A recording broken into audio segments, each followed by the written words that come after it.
Hello everyone, welcome back to my YouTube channel. हम यहाँ पे इंग्लिश पढ़ने वाले हैं। आप किसी भी एग्ज़ाम की तैयारी कर रहे हो, बैंकिंग हो, एसएससी हो या कोई भी कॉम्पिटिटिव एग्ज़ाम हो, आपके लिए ये चैनल बहुत बेनिफिशियल होने वाला है। चलिए आज हम प्रोनाउन पढ़ने वाले हैं। इससे पहले मैंने आपको नाउन पढ़ाया था। अगर आपने मेरा वो वाला वीडियो नहीं देखा है तो प्लीज़ आके देख लीजिए। चलिए आज हम प्रोनाउन स्टार्ट करते हैं। प्रोनाउन होता क्या है? हमने नाउन पढ़ा था। नाउन के प्लेसेस पर जो वर्ड्स यूज़ करते हैं उन्हें हम प्रोनाउन कहते हैं। क्यों यूज़ करते हैं? अगर हमें कोई सेंटेंस लिखना हो, जैसे राम एक अच्छा लड़का है, राम कक्षा 9 में पढ़ता है, राम ये करता है, राम वो करता है। तो हम बार बार क्या कर रहे हैं? यहाँ पे हम बार बार इस नाउन को रिपीट कर रहे हैं। तो नाउन के रिपीटिशन को रोकने के लिए ही हम प्रोनाउन यूज़ करते हैं। तो फिर हम यहाँ पे राम की जगह वह यूज़ करेंगे, ठीक है? तो इसी को हम प्रोनाउन बोलते हैं। अब देखिए, जो हमारे प्रोनाउन होते हैं वो I, we, you, he, she, it, they, each, itself, who, whom, etcetera. बहुत सारे प्रोनाउंस होते हैं, ठीक है? अब हम कौन सा प्रोनाउन कहाँ यूज़ करेंगे और क्या यूज़ करेंगे ये हम डिस्कस कर लेते हैं। अब देखिए, हमने पर्सन पढ़े थे कि हमारे पर्सन ग्रामर में 3 टाइप्स के होते हैं। एक तो हमारा फर्स्ट पर्सन होता है, एक हमारा सेकंड पर्सन होता है, एक हमारा थर्ड पर्सन होता है। फर्स्ट पर्सन कौन होता है? जो स्पीकर होता है, जो बोल रहा होता है। सेकंड पर्सन कौन होता है? जो लिसनर होता है।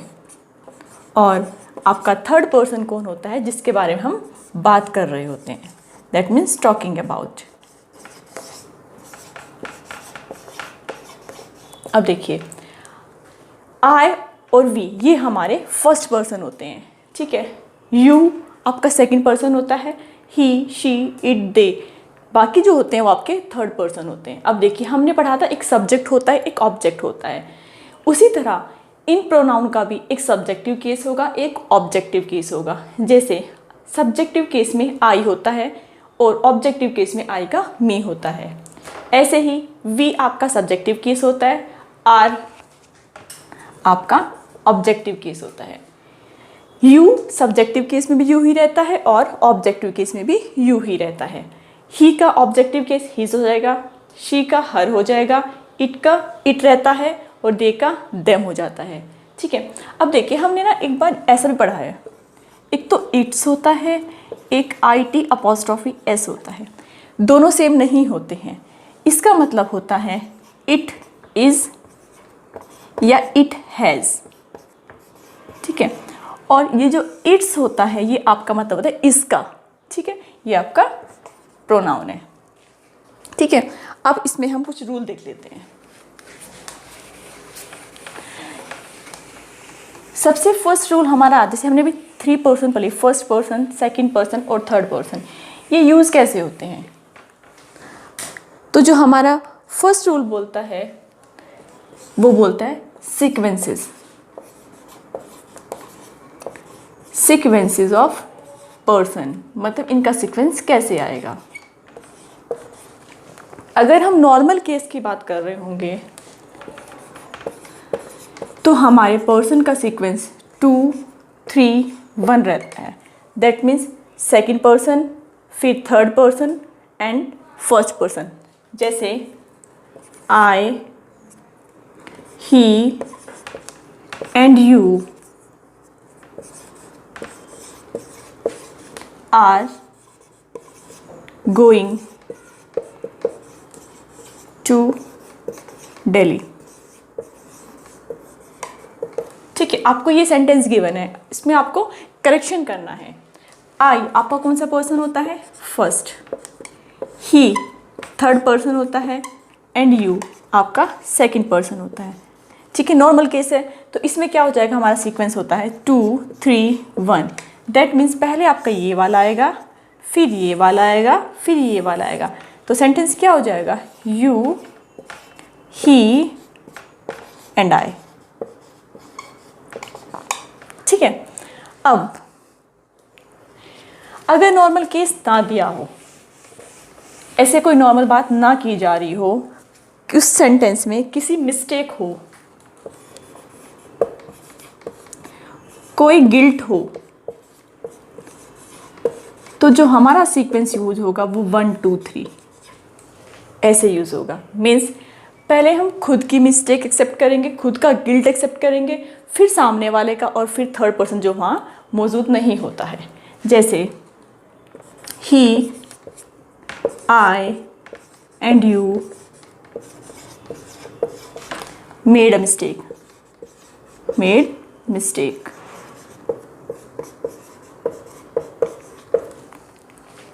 अब 1 2 3 ये तो आपका कौन सा थर्ड पर्सन हो गया, ये आपका सेकंड होगा, ये आपका फर्स्ट हो गया, ये आपका सेकंड होगा। तो हमारा सीक्वेंस में क्या आएगा, 1 2 3।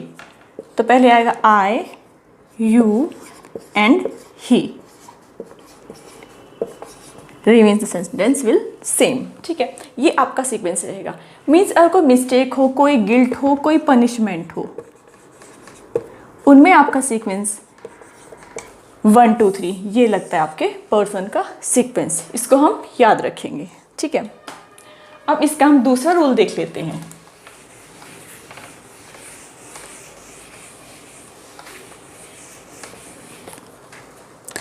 रूल नंबर 2 क्या बोलता है, जब हमारा कंपैरिजन हो रहा हो,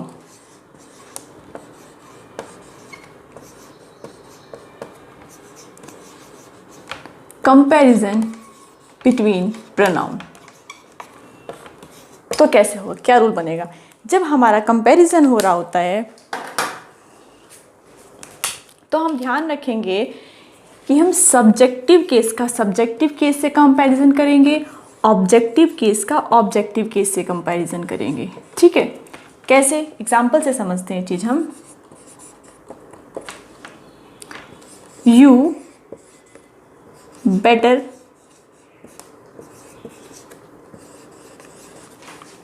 देन ही।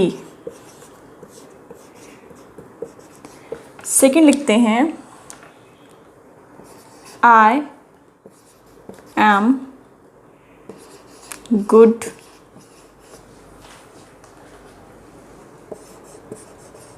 देन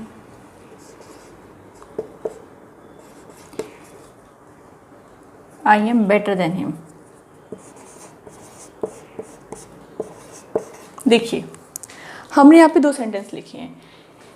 इसमें मैंने लिखा है you are better than he या हिम। ये हमें चूज़ करना है कि क्या आएगा। ठीक है, अब देखिए, हमें सेंटेंस पढ़ के समझ में आ रहा है कि यहाँ पे कंपैरिजन हो रहा है। ठीक है, अब यू मैंने बताया था कि आपका सब्जेक्टिव केस में भी यू रहता है और ऑब्जेक्टिव केस में भी यू ही रहता है।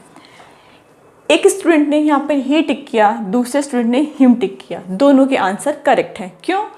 क्योंकि अगर यू वाले ने सब्जेक्टिव केस मानकर इसको कंपैरिजन किया है तो वो ही से करेगा। ठीक है, दूसरे स्टूडेंट ने समझा कि ये यू ऑब्जेक्टिव केस है तो उसने इसकी जगह हिज टिक किया, सॉरी हिज आएगा यहाँ पे। ठीक है, हिज टिक किया। ठीक है, अब देखिए यहाँ पे सब्जेक्टिव केस का सब्जेक्टिव केस से कंपैरिजन हो गया। ठीक है, अब अगर यू ऑब्जेक्टिव केस वाला है तो ऑब्जेक्टिव का ऑब्जेक्टिव केस से कंपैरिजन हो गया। तो दोनों ही कंडीशन में आपका सेंटेंस करेक्ट है। नेक्स्ट वाला देखते हैं, I am better than him. यहाँ पर भी कंपैरिजन हो रहा है, बट यहाँ पे देखिए आई और हिम, इन दोनों का ही तो कंपैरिजन हो रहा है। आई आपका सब्जेक्टिव केस में आता है और हिम आपका ऑब्जेक्टिव केस में आता है। ठीक है, अगर हिम लिखा होगा तब भी हम इसे करेक्ट करेंगे। ठीक है, अब देखिए, तो सब्जेक्टिव केस का ऑब्जेक्टिव केस से कंपैरिजन कभी होता ही नहीं है, तो हम यहाँ पे क्या करेंगे, हिज हिम नहीं होता है, हिज। ठीक है, क्योंकि ही का ऑब्जेक्टिव केस हमारा हिज होता है, तो हमारा सेंटेंस अब करेक्ट हो जाएगा। इसी में हम एक टाइप का सेंटेंस और देख लेते हैं।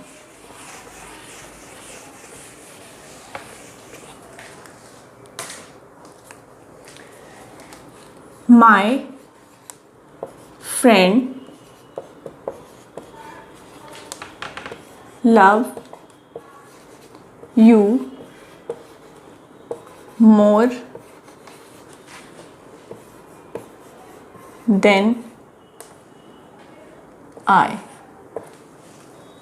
इसको हम ना यहाँ पे ही लिख के करते तो हमारे कंसेप्ट क्लियर हो जाएगा। ठीक है, my friends loves he more than I. ठीक है, यह लव्स राहुल कर लो। अब देखिए, मैं यहाँ पे आपको समझाना क्या चाहती हूँ। देखिए, माई फ्रेंड, यहाँ पे हमारा कंपैरिजन ही हो रहा है। ठीक है, राहुल, आई, ये तीन हमारे पास नाउन है और प्रोनाउन है। ठीक है, अब देखिए क्या करते हैं। माई फ्रेंड एक नाउन, इसको मान के जब हम कंपैरिजन करेंगे तो हम आई की जगह, ये आपका सब्जेक्टिव केस है तो यहाँ पे आपका आई करेक्ट होगा। ठीक है, आप आई भी लिख सकते हैं वहाँ पे। ठीक है, अब राहुल भी आपका सब्जेक्टिव केस है क्योंकि नाउन है। ठीक है, तो यहाँ पर भी आपका आई करेक्ट है। सपोज यहाँ पर राहुल ना गिवन होता, यू गिवन होता, ठीक है, तब एक स्टूडेंट ने मी करेक्ट किया हुआ था। ठीक है, तो उसका आंसर भी करेक्ट है। क्यों? क्योंकि अगर वो इसका कंपैरिजन इससे कर रहा है और इसको उसने ऑब्जेक्टिव केस माना है, ठीक है, और तब उसने मी टिक किया है तो उसका आंसर सही है, क्योंकि ऑब्जेक्टिव केस का कंपैरिजन ऑब्जेक्टिव केस से होगा तो आई की जगह आपका मी आ जाएगा। ठीक है, और अगर सब्जेक्टिव केस का कंपैरिजन करके कर रहा है आई से तो आई आपका सब्जेक्टिव केस में आ जाएगा, तब आपका आई भी करेक्ट होगा। ठीक है,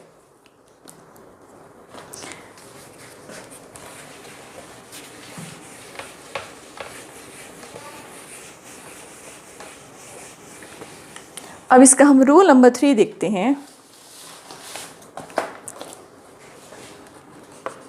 देखिए, एक चीज हमें ध्यान रखनी होती है कि अगर हमारा प्रेपोजिशन आया है सेंटेंस में, उसके जस्ट बाद आपका ऑब्जेक्टिव केस आएगा। सब्जेक्टिव केस नहीं आएगा। ठीक है,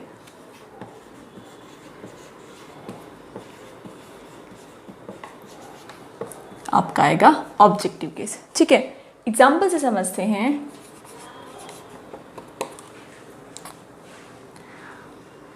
match played between you and I means तुम्हारे और मेरे बीच में मैच खेला गया। अब यहाँ पे जो आपका बिटवीन है वो एक प्रेपोजिशन है। ठीक है, हमने पढ़ा है प्रेपोजिशन के बाद हमारे ऑब्जेक्टिव केस आते हैं, सब्जेक्टिव केस नहीं आते हैं। यूँ तो सही है क्योंकि ये सब्जेक्टिव केस भी यही रहता है, इसका ऑब्जेक्टिव केस भी यही रहता है, बट आए तो हमारा सब्जेक्टिव केस है तो यहाँ पे क्या आ जाएगा मी, क्योंकि प्रेपोजिशन के बाद आपके ऑब्जेक्टिव केस आते हैं। आप इसका एक एग्जांपल और समझ सकते हैं। सपोज आपको गिवन हो it was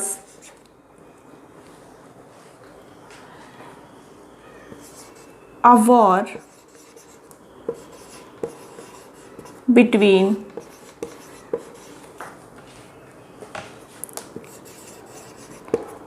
his friend and she। ये एक वॉर थी उसके दोस्त और शी के बीच में। आप यहाँ वॉर की जगह फाइट कर सकते हो। ठीक है, क्योंकि वॉर तो युद्ध होता है। ठीक है, आप फाइट कीजिए, फाइट लड़ाई। ठीक है, बिटवीन आपका फिर से प्रेपोजिशन है। ठीक है, प्रेपोजिशन के बाद हिज आया, ऑब्जेक्टिव केस सही है, बट शी नहीं आना चाहिए, यहाँ पे क्या आएगा हर। ओके,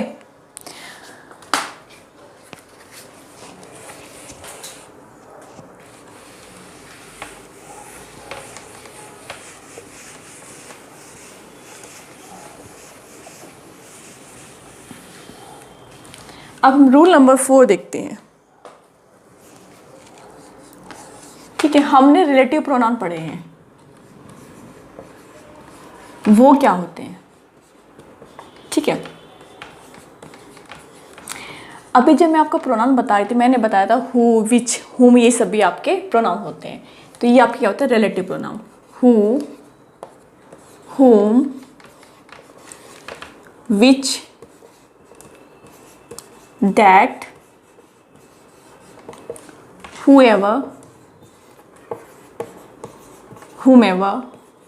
ठीक है, अब हम कहाँ पर कौन सा वाला प्रोनाउन यूज़ करेंगे, ठीक है, ये हम समझते हैं। पहले हम इन दोनों को देख लेते हैं, फिर हम इन दोनों को देखेंगे।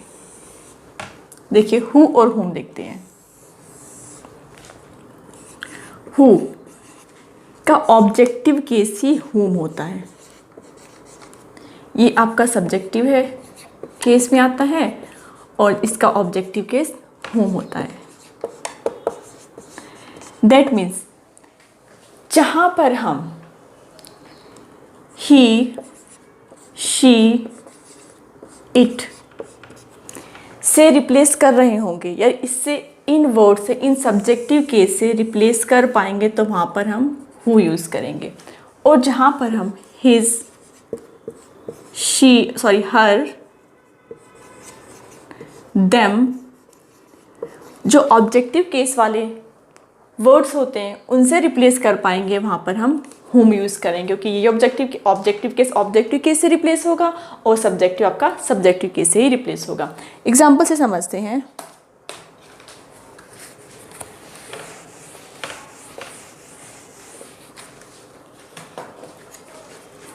I saw a man who was blind। देखिए, I saw a man, he was blind। Sentence correct है ना, क्योंकि मैं एक मैन के बारे में बात करूँ, मैन के बारे में आपको आगे एडिशनल इन्फॉर्मेशन दे रही हूँ कि वो ब्लाइंड था, तो मैं हु को ही से रिप्लेस कर पा रही हूँ। ठीक है, तो यहाँ पर आपका हु करेक्ट है। ठीक है, एक और देख लेते हैं।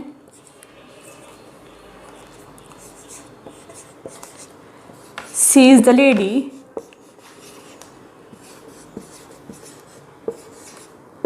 whom is a teacher।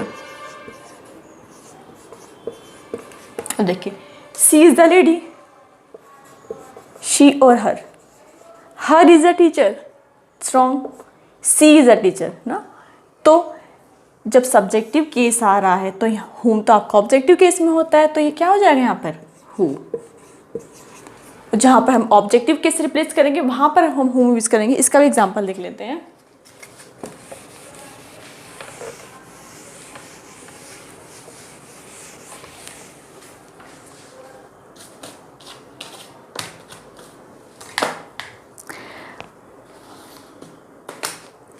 देखिए, he saw them whom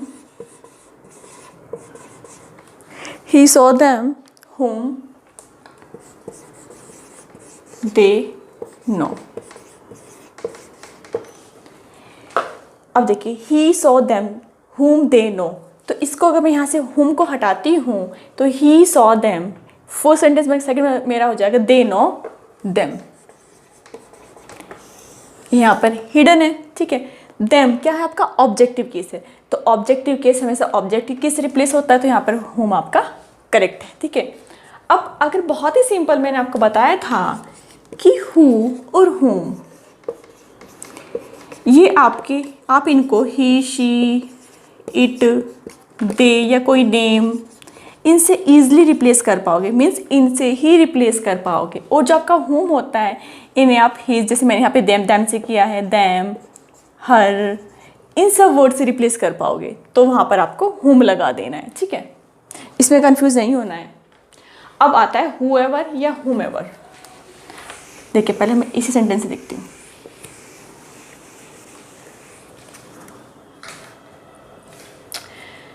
देखिए अब मुझे कहाँ पर whoever लगाना है और कहाँ पर whomever लगाना है। पहले सेंटेंस देख के मुझे ये समझना है कि यहाँ पर who आएगा या whom आएगा।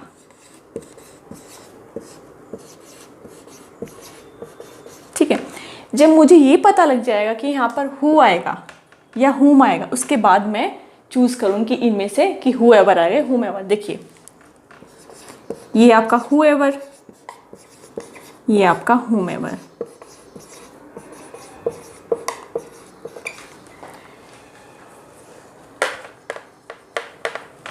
who और whom कहाँ पे लगते हैं? देखिए इनसे पहले आपका नाउन या प्रोनाउन आ रहा होता है, इससे पहले आपका नाउन या प्रोनाउन नहीं आएगा, मतलब कोई भी एंटीसीडेंट नहीं आएगा। ठीक है, अगर एंटीसीडेंट नहीं आता है और मैं उसको सब्जेक्टिव केस से रिप्लेस कर पा रही हूँ तो मैं वहाँ पे whoever लगाऊंगी, अदरवाइज मैं वहाँ पर whomever लगाऊंगी। जैसे यही एग्जाम्पल है he saw, they know। ठीक है, पहले मैंने देखा कि यहाँ पर कोई भी एंटीसीडेंट नहीं है, मतलब कोई भी नाउन या प्रोनाउन नहीं है, तो इसका मतलब इसमें से आना है तो whoever आना है या whomever आना है। फिर मैं सेंटेंस देखती हूँ he saw, they know, them। ठीक है, तो ऑब्जेक्टिव केस से रिप्लेस कर पा रही हूँ तो whomever आएगा। ठीक है, अदरवाइज यहाँ पर क्या आता है आपका whoever आता है। देखिए करना क्या है आपको,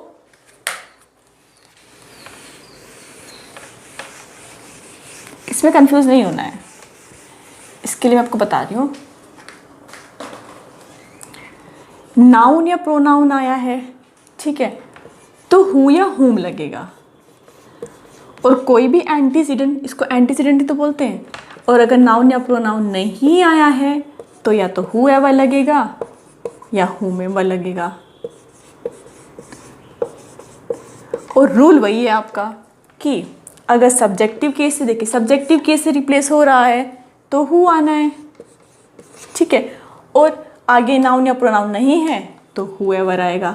ठीक है, ऑब्जेक्टिव केस से रिप्लेस हो रहा है तो whom आता है हमारा, फिर हमने चेक किया कोई नाउन या प्रोनाउन नहीं है तो आपका whom आएगा। सिंपल सी ट्रिक है। ठीक है, अब हम इन चारों को एग्जाम्पल से समझते हैं तो हमें अच्छे से क्लियर हो जाएगा। हम एग्जाम्पल से देखते हैं। फर्स्ट देखते हैं we will hire you recommended. अब देखिए यहाँ पर कोई भी नाउन या प्रोनाउन नहीं आया है। फर्स्ट थिंग हमने ये देख लिया। अब देखिए अब मैं इसको किससे रिप्लेस कर पाऊंगी, we will hire you recommended them, मतलब तुम जिनको रिकमेंड करोगे मैं उनको हायर करूंगी, यू रिकमेंडेड देम। तो ऑब्जेक्टिव केस आ रहा है, ऑब्जेक्टिव केस से हमारा होम यूज़ होता है। ठीक है, और इसके बाद मैंने चेक किया कि यहाँ पर कोई भी नाउन या प्रोनाउन नहीं है तो इसका मतलब whomever आएगा। ठीक है, समझ में आया। नेक्स्ट देखते हैं is selected will serve a 4-year team. अब यहाँ पर स्टार्टिंग में आपका, ठीक है, सब्जेक्टिव केस ही आएगा, यू या ही वी जो भी आएगा सब्जेक्टिव केस ही आएगा। ठीक है, विल सर्व जो भी सिलेक्ट होगा वो 4-year के लिए टीम में सर्व करेगा। अब देखिए सब्जेक्टिव केस आएगा और इससे पहले मैंने चेक किया कोई भी एंटीसीडेंट नहीं है तो हमारा क्या आएगा whoever। It is you are mistaken, मैं इसको कैसे कर सकती हूँ ना, it is you are mistaken.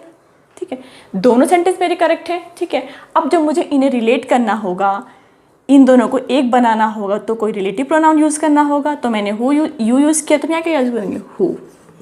ठीक है, अब they are the same will met me in the party, तो दे आर द सेम ये वही लोग हैं जो मुझे will met me in the party, जो मुझे पार्टी में मिले थे, तो यहाँ पे क्या आएगा आपका हूँ।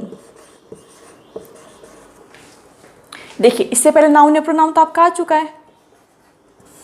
ठीक है, अब whoever या whomever तो आएगा ही नहीं, और यहाँ पे ऑब्जेक्टिव केस से रिप्लेस होना है तो आपका क्या आएगा हूँ। अगर सब्जेक्टिव केस से रिप्लेस होना ना तो आपका आता हु।